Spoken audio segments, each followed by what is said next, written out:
So, yeah, Joe, I mean, this is a theme here, is that Trump is doing what he wants to do, whether that's building the ballroom, whether that's having this January 6th slush fund, whether it's have the IRS never be able to investigate him, his family, or any business. That's all for him. And these moves here are for him, not the party. Yeah, the cop killer slush fund. Yeah, that ought to go over pretty well with focus groups in Gary, Indiana, and Peoria, and you just go down the list. Suburbs of Philadelphia. That should be fascinating. So, David Drucker, it seems to me I wish I had a spin wheel. We could decide. You could either talk about Paxton, talk about a Texas race, whether that's fool's gold for Republicans again. You could talk about the Harlem Globetrotters. You could talk about what happened in Kentucky last night. But I am curious. What's your read on the Republicans right now, being behind historically in these generic ballot tests, and them getting the news that it's likely they're going to have to throw millions and millions of dollars into a Texas race with Ken Paxton that they wouldn't if John Cornyn won. Yeah, well, the problem with being in a vice, Joe, is even when you know you're in a vice, you're in a vice. It means you have a hard time getting out of it. And who knows? Look, maybe this slush fund will end up compensating Jim Comey and Letitia James, and then they can say, listen, we were serious about this anti-weaponization thing. But otherwise, and, maybe they'll refer to the ballroom as a jobs-creating program. There's a lot of construction there. Absent all of that, these are, as you have mentioned, really big problems for Republicans, and they know this, all right? They are saying this in very subtle, careful ways, which actually is a big deal when you look at how, Congress has been functioning in this second Trump presidency.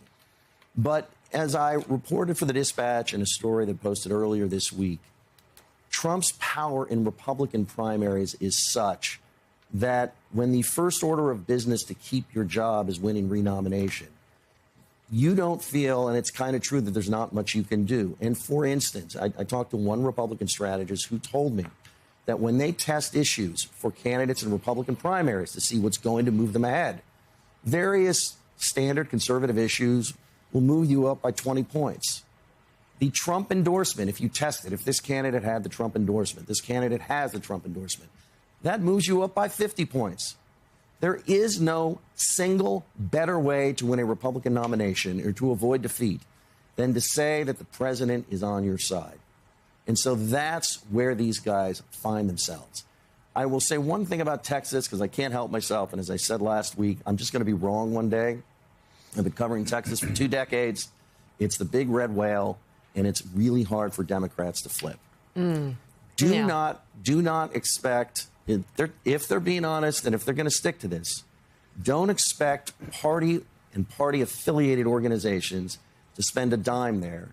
What they're telling me is that Trump has plenty of money. All of his groups, you've got about $350 to $400 million, depending on how you count it. And since he has the money, and since, as one Republican insider told me, you broke it, you bought it, they're going to say, this is your project. We have more important, more pressing needs in North Carolina and Maine and everywhere else. But it is going to be tough for Tallarico, even with Paxton, who I like to say is carrying around a 10-piece luggage set of scandal just because of the lean there. But it is now in play. I wouldn't say Tallarico's favored, but this thing is in play, and it cannot be ignored. Yeah, I mean, Ken Paxton, my God, he makes Edwin Edwards look like Billy Graham. With all due respect to both Edwin Edwards and Billy Graham there. I mean, he's carrying some heavy baggage. You bring up a really interesting point about funding, too, and it's something that if you just scan who contributed last night to races, there are these outside groups, and right now you've got these tech bros who have gone decidedly far right, MAGA right, on woke issues. And right now you have Andreessen Horowitz being the largest contributors in American politics, and they're piling all their money toward MAGA candidates right now. Expect that money to be flying all over the place. Same thing in an Alabama primary last night for Senate. 3 unknowns. Who came out ahead? The guy that had Crypto Bros dumping millions and millions of dollars in an Alabama race that nobody knows anything about. Today, later on, we're going to have Riley Griffin with Bloomberg reporting on the largest data center ever made that's going to have enough power in an unknown part of Louisiana, this quiet little part of Louisiana, that will generate enough power to fuel Manhattan. Like, this is the new political infrastructure where AI, tech bros, tech monopolists, crypto kings, they're coming in and they're buying elections. And they did it last night quietly. And you're right about Texas. The only thing I will say about Texas is you look at the history of Texas. I think Barack Obama lost it by 13. Hillary lost it by 9. Biden lost it by 5. Things were breaking pretty well that way. I think somebody got within 2 or 3 points of Ted Cruz that was Beto a few O'Rourke years in back. 2018. Beto got within a few points. I've been calling, like you, and like I called Pennsylvania's fool's gold until 2016. I've been calling Texas fool's gold. Well, looks like the Republicans may just pick a fool that may turn over the gold to Democrats. We shall see. Mika.